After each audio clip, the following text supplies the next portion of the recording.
Hello, Phil here from Wings of Pegasus and welcome to another analysis video. If you enjoy this video, please give it a thumbs up and subscribe. So on the agenda tonight we have Roy Clark, and Roy's going to be playing through his version of Malaguena. I did do a video on Roy before playing this, but he was playing on a 6-string, whereas now he's got the 12-string out, and this is coming from the early 90s. So let's get Roy up on screen and see how he gets on. In terms of the sound, it's not going to be great sound quality, but we'll have a little listen through and see how he gets on.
I'm just going to jump in here because I want to draw attention to Roy's right hand in terms of that rhythm hand, just for when we get a little bit further into the video, so you can see the amount of technique he's got down in that right hand. We've already had a great example of that where Roy's adapted his flat picking to be able to play that running bass line, but then also incorporate the rhythm at the same time, which is a really cool section that we just had. In this video, I'm not going to get too much into the techniques that Roy's using because I've done a few videos on Roy where I've broken down what he's doing, or attempted to, because he's so good. But I just wanted to draw your attention to his right hand, especially when we get into the double time strumming that he does. So I'm just going to let this play through for the rest of the video, and then we'll get into Roy and a little bit of his background, because I haven't really gone into that in his previous videos. But let's get back into the performance.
And there we go.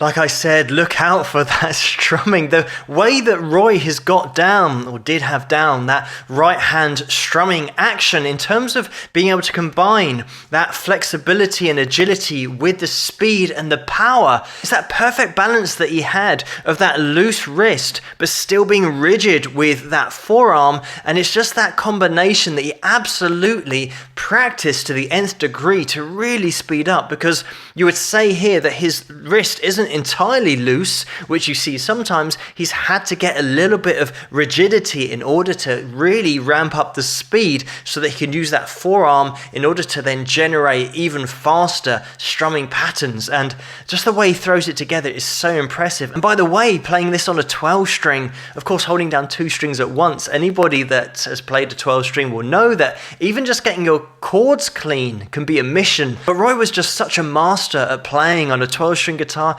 6-string guitar as well, pretty much anything that had strings on it. He played fiddle as well, and banjo and mandolin, and he just had so many instruments up to such a top level, not even mentioning his vocals. But I want to get into a little bit of a background of Roy and where he started and then where he ended up in terms of his playing career, but also when he actually got his break and started to present hee-haw, and also the other parts like being the national banjo champion as well. So we'll get into a little bit of that. So Roy was born in 1933, and his dad played banjo, fiddle and guitar semi-professionally, and his mum played piano as well. And Roy's first ever instrument was actually a 4-string cigar box that had a ukulele neck attached to it. But by the age of 14, his dad then started to teach him how to play the guitar. And soon after that, Roy, as well as playing the guitar, also moved on to mandolin and banjo. And when he was learning, Roy was heavily influenced by George Barnes, who played the first ever electric guitar in 1931.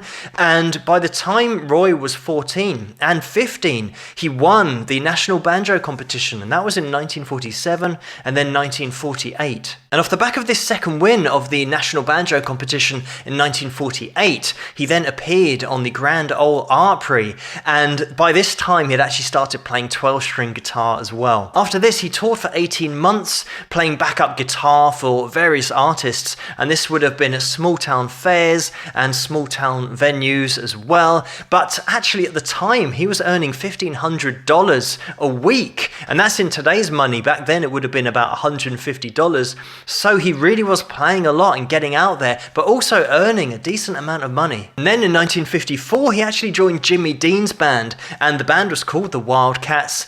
And at this time, he also auditioned or took part in a TV competition. It was a network TV competition, and that was called Arthur Godfrey's Talent Scouts. And he actually finished second in that. And in 1957, he was actually sacked from Jimmy Dean's band for habitual tardiness. And in 1959, he appeared on George Hamilton IV's show, which didn't run for very long. So then in 1960, he went off to Las Vegas and actually was playing in a band led by Hank Penny. And in the early 60s, Roy was then playing guitar for Wanda Jackson. And if you haven't seen the Wanda Jackson video on the channel yet, check that out to see her in action. But this is what brought Roy to the attention of Capitol Records. And Roy actually got signed by Capitol Records and then released an album with them in 1962.